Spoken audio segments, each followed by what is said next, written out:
the people, Dr. Fuller. Good morning, Milwaukee. How's everyone doing out there? I hope everyone is well. We are coming up on Christmas season, and I'm Yeah, sure everyone we right is. in the midst of it, man. Yeah, A few yeah. days before Christmas. And I haven't started, and I haven't been able to do a whole lot yet. Do you have all your shopping done, Doc? Nope. You answered that pretty No. fast. Man, Yeah. I don't have all my shopping done. Yeah. No, I I really don't. only have one that I really have to concentrate on. You got the grand. Yeah, I'm talking about the real one. Oh, If I get that the- one taken care of, then Yeah, everything the else. misses. Yeah, that's Yes. it. Oh, yeah. Once I get that taken care of, It's everything easy- else it's is easy from good. there. Yeah. No, I mean, I just the same situation. Just have been so busy, and I haven't really even gotten started. And I thought I could get started a few days ago, starting by shopping through Amazon. But the That's problem, a good way to do it. yeah, but this is where I jam myself up. I got started so late that now the things that I've ordered won't be delivered until after Christmas. Yeah. I'm so used to Amazon being so Oh, they get efficient that the same and day, effective first all day. year long, but this is that time of year when you got to start early even with them. And I wouldn't mind, but it's for the little ones, so the little ones don't understand. They need to have their presents to open on Christmas morning. Well, yeah, you get the stuff like you order from Amazon. That's good, Mhm. but the kind of like it all depends on how small the little ones are. Mhm. Like my little grandson, he's always asking, Paw. Oh, he called me Daddy. Daddy, is Christmas here yet? Man, it ain't here yet. But Yeah. so if you can have something under the table for the ones that all they want to know that Santa Claus brought them something. Right. I think they'll be all right. Yeah. Well, she's 9. So yeah, well, that's a she's, little different story. Yeah. Yeah. She understands. She's She one of knows. them sharp little kids, Yes, man. and she's counting down the days, and she knows Well, you that gonna I have to know have what something she on that likes. table for her. Yeah, so I'll I'm tell you gonna that have right to, now. I'm gonna have to So, do yeah. some more shopping for her, even though she'll catch it from every angle, from every other relative. But anyway, I spun off on that today because that's a special time that's coming up. So yeah, so I'm happy that you're here. Um, we we talk about different series. I mean, I've always loved the fact that we call the show Money Talks because that's so broad. It's a broad topic and it can cover a lot of things. I've done a lot of talking about legal matters. We've talked a lot about banking matters. In particular, now we've been talking more about insurance and different topics that Right. are related to that. And I wanted to continue that today because this has been educational even for me. You're very knowledgeable in the insurance realm, so I do appreciate you taking the time, Doc, to come here and talk through some of the topics. So today in particular, I understand that you would like to talk about the psychology of money Yeah. and the rule of 72. Yeah. I can't wait to hear what that's all about. I had a book that I picked up a few years ago, and the title of the book was The Psychology of Money. Think about that, the psychology of money. And that's important because what gets us in trouble sometimes is when we really don't understand money, don't how to. And I'm not saying I'm an expert by any means, but I think you don't have to be an expert in order to get a good grasp of how you should be handling your money.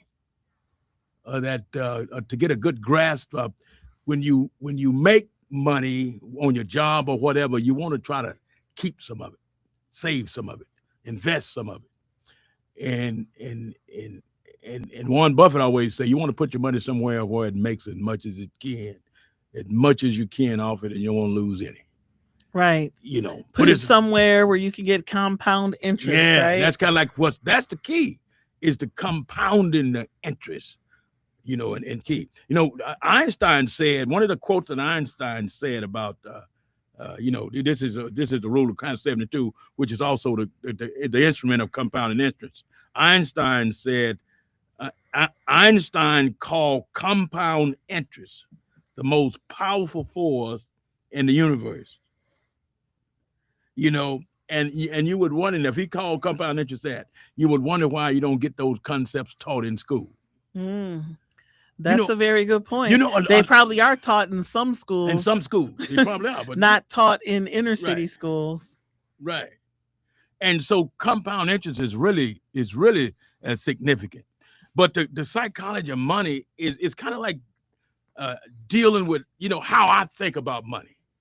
If I'm going to invest money or save money, put some money in the bank where I can put my hands on it, and I need to do that too, because you can't have all your money tied up in a future instrument. You want to be able to have some money where you can put your hands on it also, bank or something that you can go to, and if you need, you run into a little emergency fund and things like that. But you also want to have a long-term investment thing too. And like we said last week when we was talking about insurance, and like we said last week, see, everybody needs insurance that can afford it, that can get it, that qualify. Right. See, because we need that, because see, we don't know when we're gonna die, but we do know we're gonna die. Right. That's one thing that's certain, right? Yeah, that's gonna happen unless you're raptured, unless you're taken out, unless you're caught up, and we don't know when that's gonna happen. So the best thing we do is protect our life, protect our legacy, provide for our family that way. And then at the same time, as we said last week, insurance protects all your money, protects your money, safeguards your money. So if something happens, you don't have to go to your stash, so to speak, in order to pay the bills. Right. Right. See, when someone passes away and they have to go over here and see Michelle at the funeral home over here, the best thing they can have is a good insurance policy. Right. That's just simple as that. Yeah. Not that complicated. Because it is not inexpensive to bury someone. Right. It costs. It's very costly. Yeah. And it even becomes more costly when we don't prepare, see. And so the psychology of money is kind of like concepts. The 12 concepts that I picked out of that book. And these concepts are basic concepts for it's designed. We're not here to really try to educate the community. We just give them to bring a mindset of thinking to money. That's basically what we're trying to do. We're not trying to go that deep, but we just get people to think about their money. Right. Because we need money to do all kinds of things, don't we? We need money to do businesses. Yeah, I was going to say just about everything. Yeah, we need money. And so it's in this little superscription here says The Psychology of Money by Morgan Housel, Housel, explores various psychological insights into the personal finance and wealth management. And these are some of the 12 concepts I'm going to talk about. Yeah, I can't wait to hear. And compounding. Now, one of the concepts is compounding interest. Okay. Like what Einstein said, that's a powerful concept. And it is. See, compounding interest, the power of compounding interest over time can significantly grow your wealth. Right. With the rule of 72. Now, the rule of 72 says that you develop a concept or an idea of how quickly you can double your money. Okay. See, if you can double your money, you can invest your money in such a way that you can double it. All right. Quickly. I mean, you're getting a good rate of return, or you are getting a good interest rate. Okay. That's what you really want. See, the older we get, we don't have too many more years where we can double our money. So that's why when we're going to invest money, we really want to start investing our money early. So that if we understand the concept of the rule of 72, my money can double a lot of time. Yeah. And if I'm consistently invested my money after 30, 40 years or whatever, if I start investing when I'm 18 or even before that, by the time I'm at retirement age, I could really have a lot of money. Okay. So why do they call it the rule of 72? They call it the rule of 72. They use that rule. It says here to develop a concept of how you double your money. They use the 72 as an instrument where you can say, for example, if you want to invest your money at 6%, we know that money can double a lot, at least 3 times before you get to the next level. For example, here it says 6%, 6 into 72 is 12, right? 12. So it takes 12 years for your money to double. Mm. Now, Okay. okay, that's one. No, I'm sorry. No, this is the 3%. If your money goes, actually, yeah, it's 12 years, and then at 3%, it would be 24 years. Okay. So at Okay. 3% would be 24 years, and at 6% would be 12 years. Now at 12%, your money doubles a lot quicker than that. At 12%, your money doubles in 6 years. Right. Now, why they use 72? That's just a principle that they use. Yeah. That Yeah. they Yeah. use Yeah. that your money can double. So then, if you are investing your money at 3%, you're not getting the best rate, Right. and it's going Right. to take your money long to It'll double. take it longer. Yep. It's going to take it long to double. Say you start out with $10,000. You have $10,000. You put that money in there. You let it sit there. Mm-hmm. And if you invest that money at 3%, mm-hmm. it's going to take your money 24 years to double with that $10,000. Then that means you don't have to put anything in there with it because of compound interest. Mm-hmm. And then that compound interest means all the interest that you're making on your money, you're just going to reinvest that. And then you're going to compound. That's going to be compounded, and it's just going to continue to grow. Mm-hmm. Okay. Now, and then so in 48 years, you would have invested at that $10,000 at 3%. You have $40,000. Mm-hmm. Well, it's really something, and you hear the years, and it sounds like a long time, but I guess what I want to say to, especially to younger people, the sooner you start, the better, because time is going to go by no matter what, and it goes faster than you think. And one of the things you just said, time is going to go by. Mm-hmm. You see, what happened with investment, you talk about money, when you wait.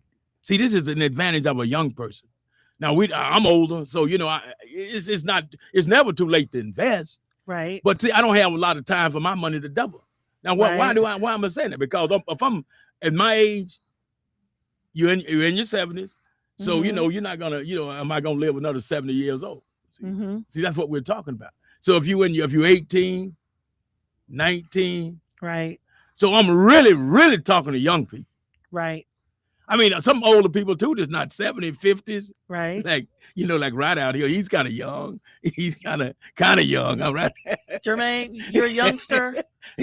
You're a youngster over there. He's kind of young. Dr. Fuller I'm a youngster. Kind of. Now his money could double in a few years. See? Mm-hmm. The rule of 72 can still work for him. Yeah. It can, because the way he got his money down, it can double. Yeah. It depends on what rate he invested in. The higher the rate, right, the quicker it's gonna double. There you go. So then you look at it. So 3%, that's mediocre.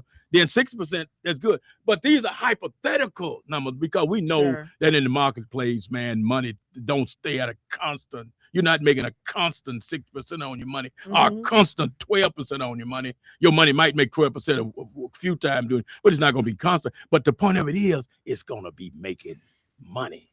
Right. And that's the key. Right. See, the key is to be consistent in your putting it in that investment instrument, or saving some of it where you can put your hands on it. But you know what most folks do? They don't do any of that. Right. Right. They don't do any of that. They get their money wherever they get it from, and they spend it. They spend it. A lot of times people have the money spent even before they get it. Isn't that something? And I find that, in working in my practice, and let's say there's people that are having a personal injury settlement or something like that coming, where you get an opportunity to get a tax-free windfall to get yourself a little head start on some things. But I'm telling you, it's so put difficult. Some of that money away. Oh, it is so hard to get people to do that. And when I'm telling you, they ride me down over it a lot of the times, because in their mind, they've already spent that money. They've already accounted for where it has to go before they even get it in their hand. It's out the door. See, this is what I do on a basic level. We're talking about money. See, on a basic level, especially, some black folks. That's we're really black folks.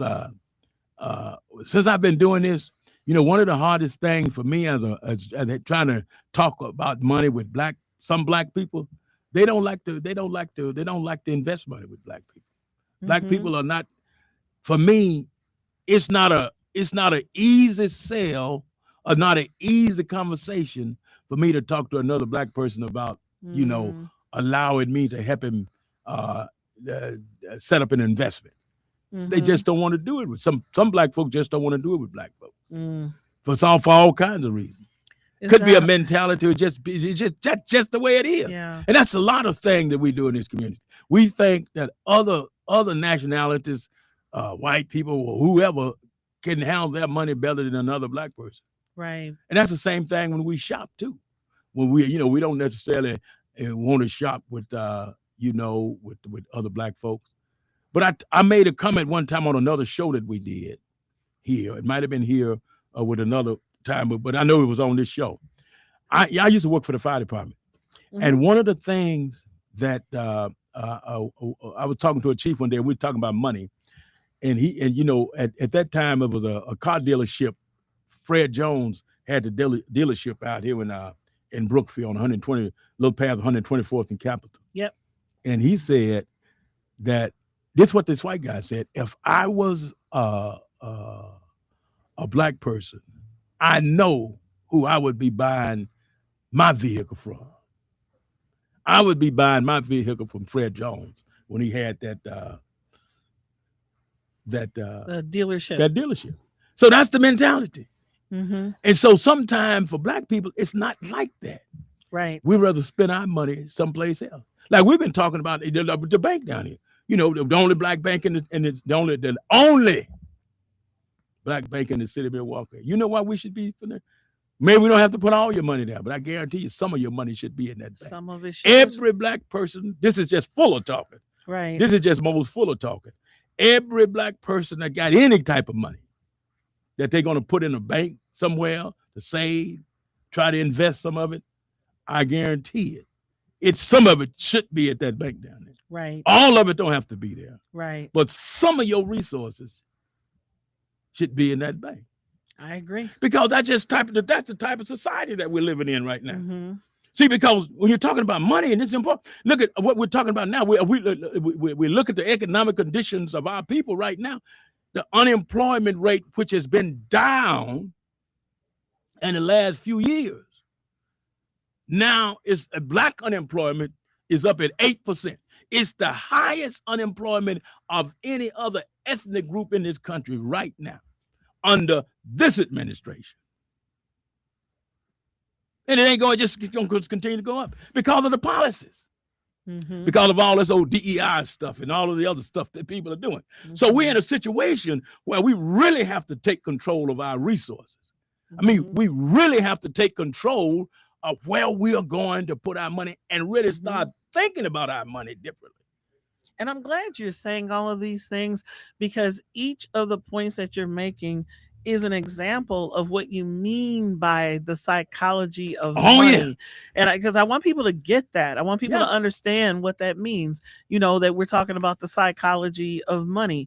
So we'll get into that a little bit more. It looks like it's time to take a break. And I'll invite the listening audience to call in 414-444-5250. That's 444-5250 if you'd like to join the discussion. Psychology of Money, Dr. Mose Fuller, Money Talks. We'll be right back after the break.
We're back with Money Talks with Attorney Coral. I'm Attorney Coral Pleas, and I have with me Dr. Mose Fuller in the studio this morning. Dr. Fuller is from the Columbia Savings and Loan Board of Directors. Yeah, Thank you, Dr. Fuller, for being it's good to here. be here again. And thank you, Columbia Savings and Loan, for sponsoring this show. So we wouldn't be able to bring this to you but for the bank. But for the bank. But for the bank. So hopefully it's information that is just that, information. That's all it and is. Informational. Am I making up words now? Yeah.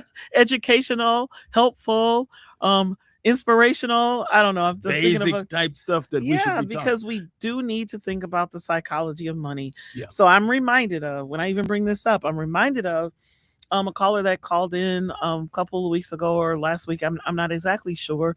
And he said, what are we supposed to do if people can't afford, to get insurance? And then we said, well, if you truly can't afford, then you're the only one. That's between you and God, right? If you really know. But the fact is that there are a lot of times, there's lots of little profit leaks that people have, the things that they do with their money. And then you'd be surprised how relatively inexpensive life insurance can be, especially when you're young, especially when you're healthy, and you can get a policy for $20 a month. $20. Right. And think of, the $4 or $5 you spend a day on coffee, at Starbucks, or cigarettes. We said $11-12 a pack. And some people smoke a pack a day or 2 packs a day. And, you just look at the little ways that you can shave off, I call it profit leaks because I think in terms of business, but just in terms of being an individual, just think of ways that you spend money needlessly. You can make your coffee at home and that'll save you $20 a week. That'll cover 2 or 3 different life insurance policies, if not more, right? So there's things that people can do. So when we're talking about the psychology of money, how you think about money, that's what we mean. So Black people are too quick, in my opinion, to cry broke when really we ain't broke. We're not broke. And it really, it is, it depends on how you spend. What you do with your money is what matters. Right, Doc? What I've learned, working with Black people in the church and also doing financial management, literacy, talking about money, and we talk about it a lot in the church, is the concept of how you relate to money, how you feel about money, how you think about money. Do you think money is dirty? Do you think having a lot of money is wrong? Well, it's not wrong. Have as much money as you can. That's what you should really be doing. Really? Yeah. And that's what God wants you to do. Convince Most of those guys in the Bible, they were rich. They were wealthy. Abraham, David, Solomon. All of them, man. I'm talking about in the scripture, you read about what the type of money that David gave to build a temple was astronomical. Hundreds of millions of dollars. Right. And Abraham was a wealthy man. Give it if he didn't have it to give. That's what I'm saying. And so God is, he's huge about, how we think about money. You can't think poor and really, and say that you're a man and woman of God. You got to think, you got to have a vision of wealth and legacy and family and doing something, being a good steward. That's the whole concept of tithing is good steward. So then some of these concepts about the psychology of money, number one, we talk about compounding interest. Well, look what Einstein said, the most powerful weapon in the universe is compounding interest. That means that you want your money to maximize its growth. Compounding, the power of compounding interest over time can significantly grow your wealth. And so that goes back to what you had said earlier. The quicker we get started saving or investing, a young person should start as soon as possible. You just start putting that money away, for your grandkids, kids. It's going to grow. Another concept, another psychological issue when it comes to the psychology of money is behavior biases. Understanding biases like loss aversion and herd mentality can help manage financial decisions. Sometimes when people invest money, loss can really, some people have a low risk tolerance. And so, losing, for example, $10 can affect him more than gaining $10. So I don't want to lose any money. Right. So if I don't Right. want to lose any money, so guess what? If I don't want to lose, I'm not going to be messing around. Oh man, that's too risky. But you can't put the money in the shoebox like you used to do. Like folks down south, they put their money in a stocking or something like that. Put it under the mattress. You can't do that. Money under the mattress is gonna go. It's gonna disappear. Rats gonna get to it or something. It's just not going. Money have to grow. Right. Money must grow. Yeah. You got to put it somewhere where it can make more money.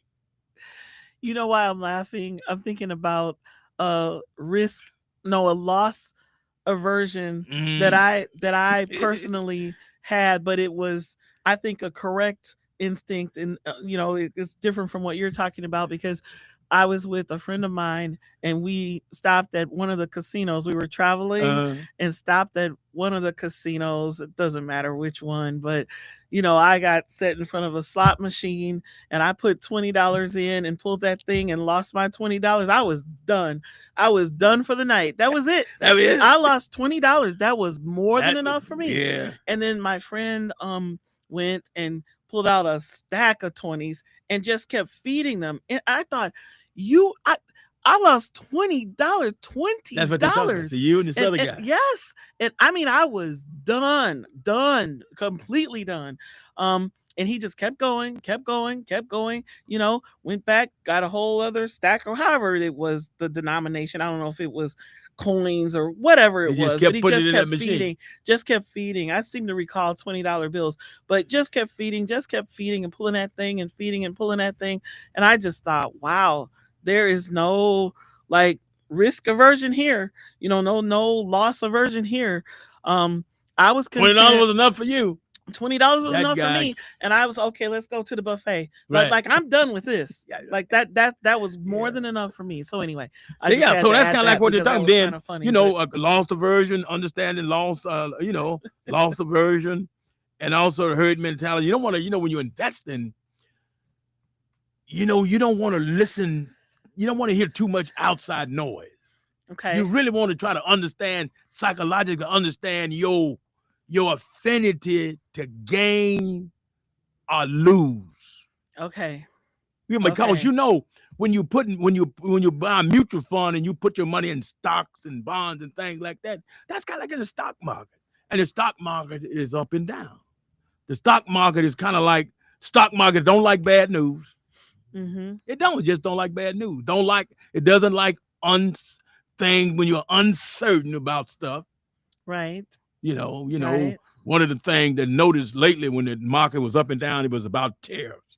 And they didn't know whether the tariffs was going to be on, whether it's going to be 130% tariff on China or 10%, whatever it was. It just don't like that. And then it'll tank, it'll go down. Right. But you have to ride the wave, And so that's kind of like what they're talking about here. And so that's why it's not just good to be listening to a lot of noise, the herd mentality. What are they saying? Well, I don't really need to know what they say. I need to know where my head is and what my vision is for my money. Right. So you're not placing my money, right? Placing my money in a position where I can make. When you come to invest, you really want to keep it as simple as possible. Right. Put your money somewhere where you don't lose money. And number one, you don't want to lose money. And number two, you want to make as much as you can off your money. Right. And it's going to be some place where you understand. You don't want to be too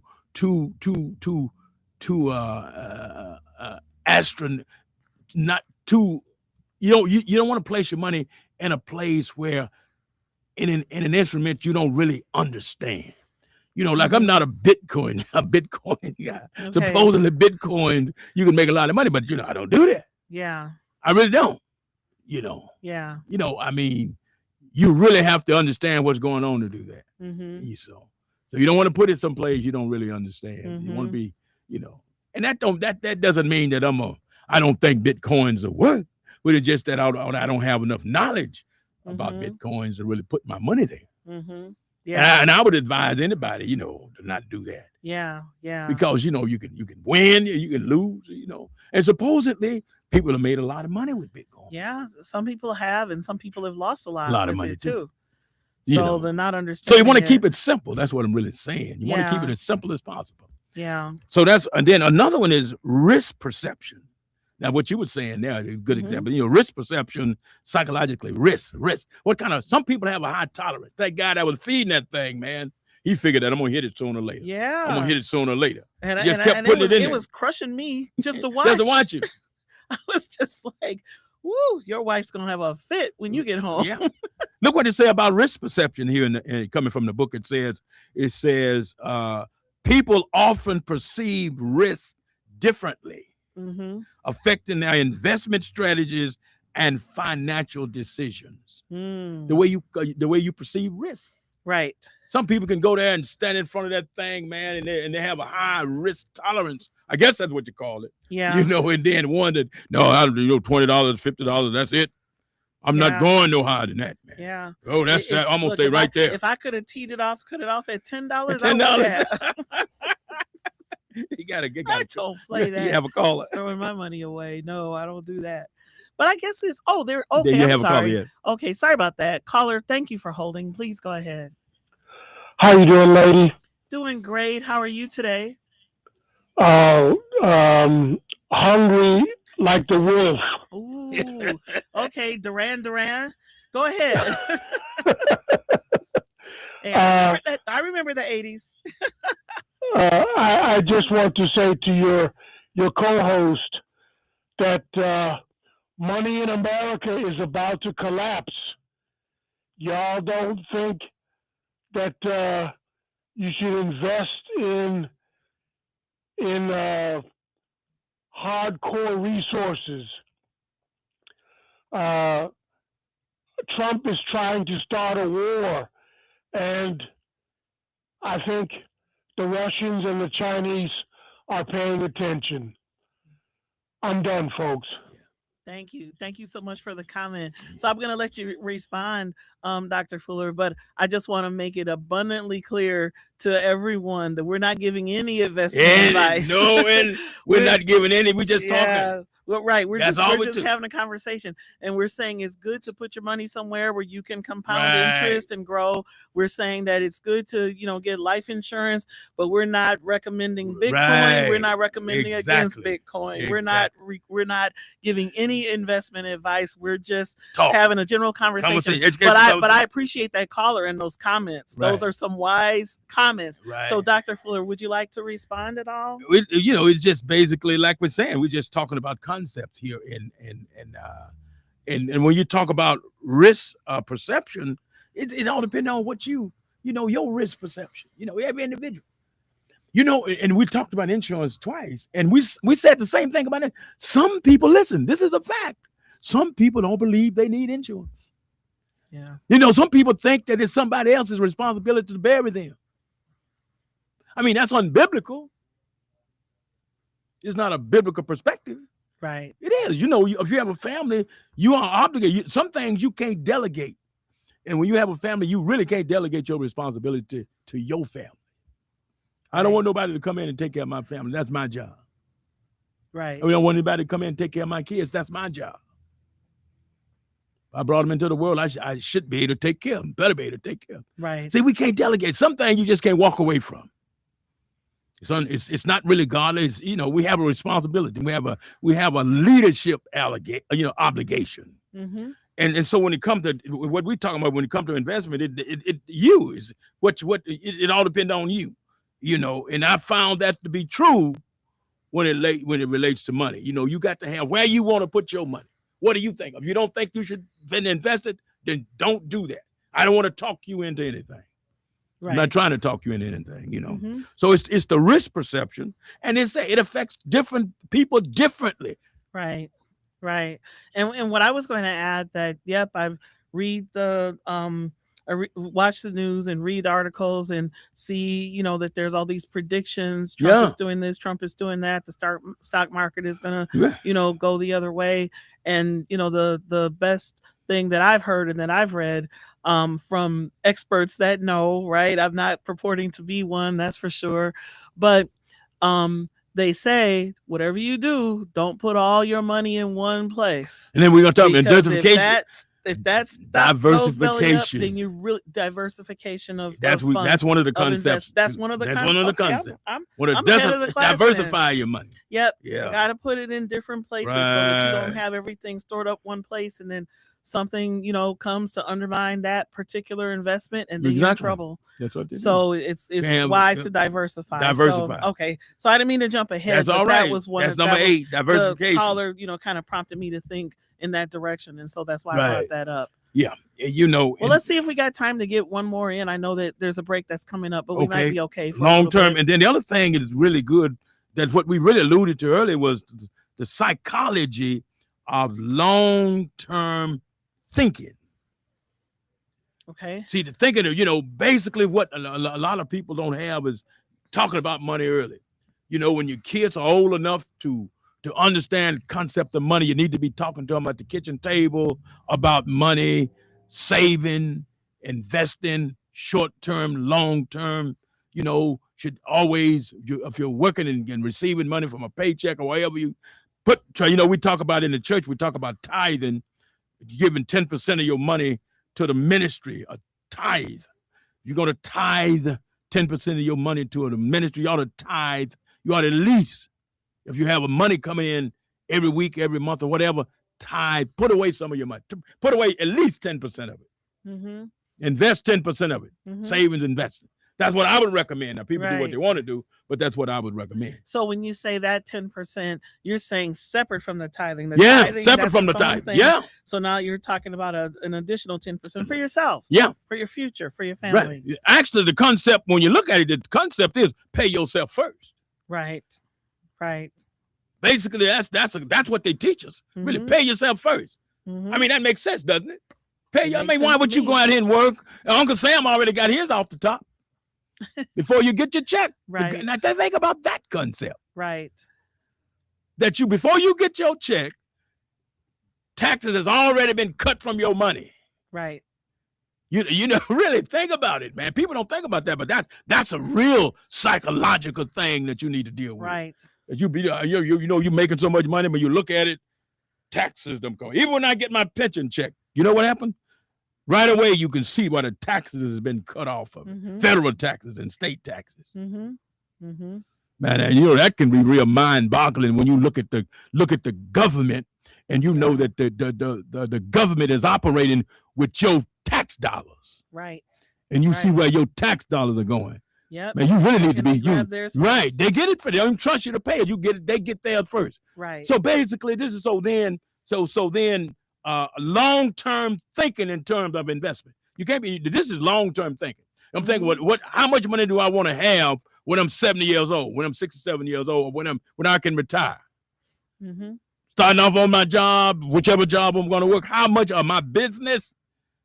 When I get to the age that I can't work, I don't want to go to work. How much money? The psychology of how much money do I want to have? And you have a say-so in that. Mm-hmm. Or you can say, well, I'm not going to have any.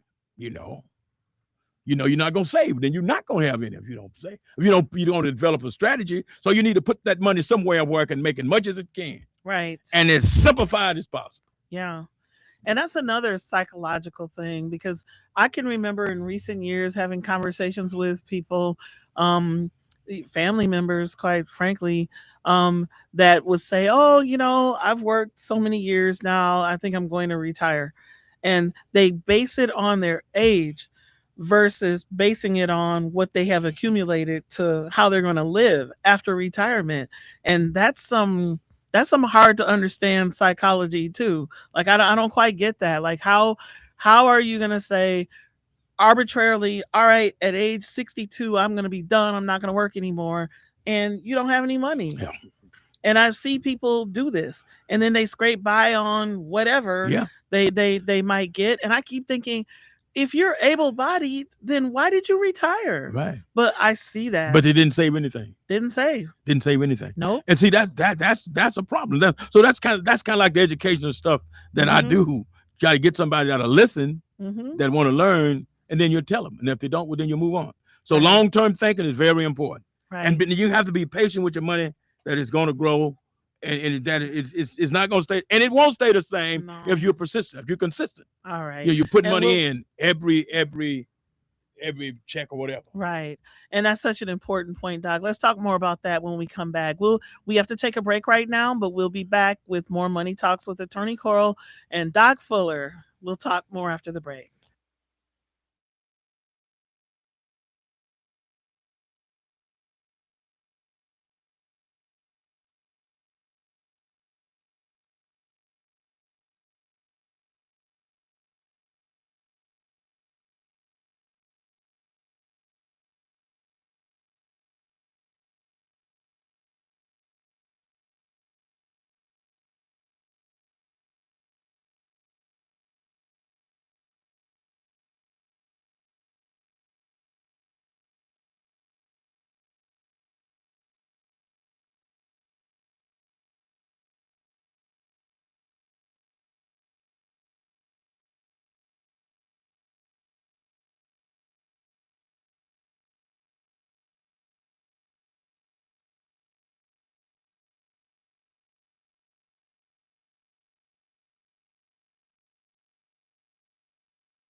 We're back.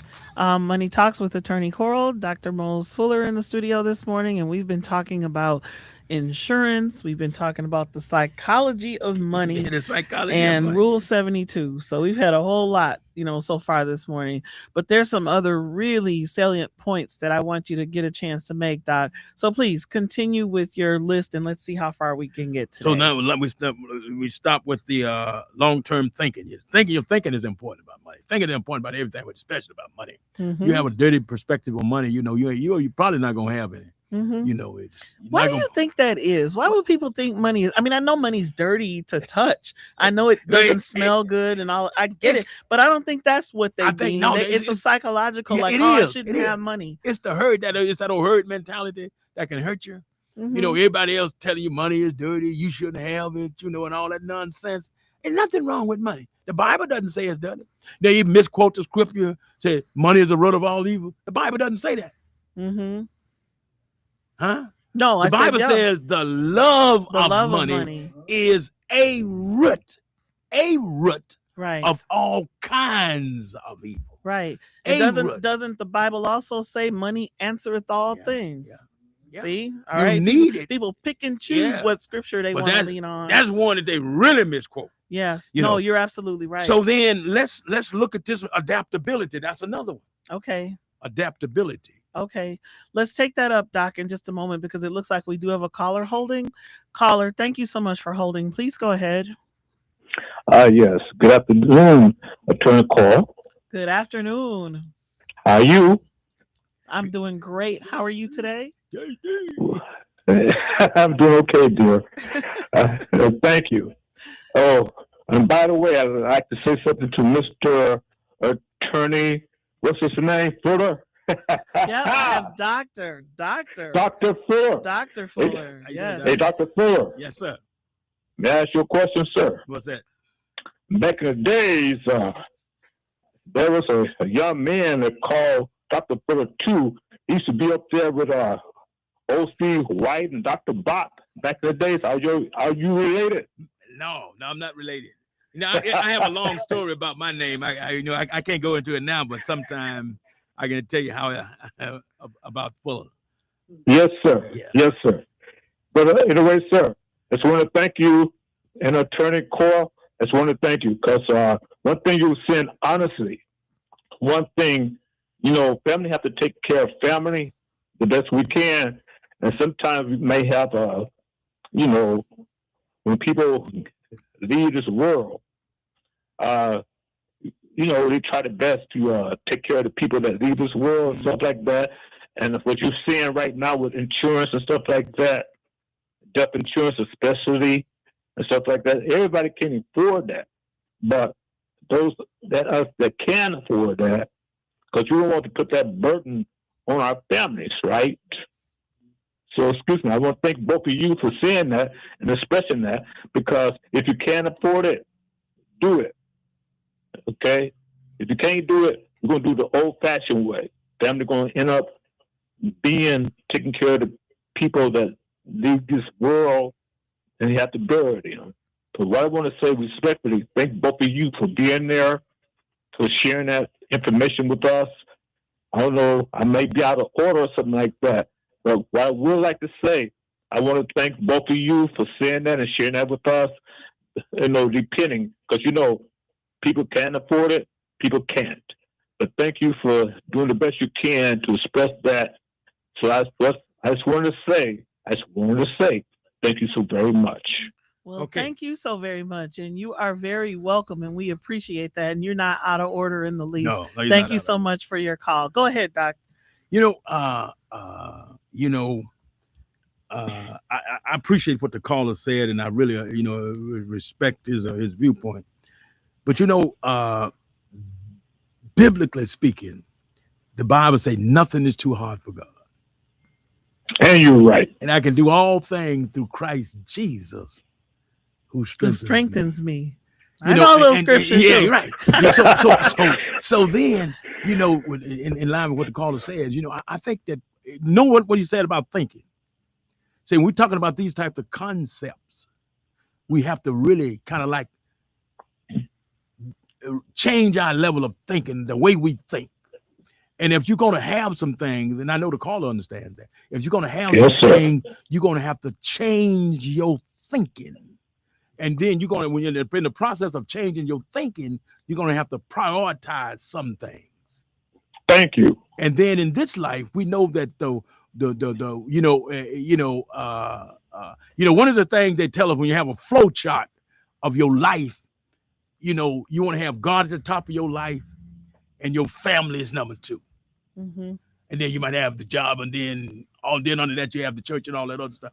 But I think if God is number 1, family is number 2, I think God is going to help me provide for that family. There you go. And that's how we do it. That's how we be. I think that He's going to help me do that. So then to kind of like just disagree with you a little bit, caller, is that I think that we prioritize that we need this protection for our family. And I love my family as much as God loved me, that He sent His Son into the world to die for me. Then I'm going to do all I can to make sure that my family is taken care of. And I believe that God can make it happen. And thank you, sir. There we go. And thank you, sir, because you're telling the buck, make it true. I just want to say thank you. Well, thank you, and we appreciate your call. Thank you. So on that note, thank it you. sounds like we're coming to an end. Thank you everyone for listening. Thank you everyone who's called in.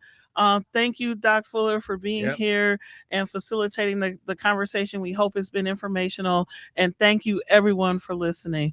Money Talks with Attorney Coral. And that's it. We'll hope to see you again. Thank you so much. So,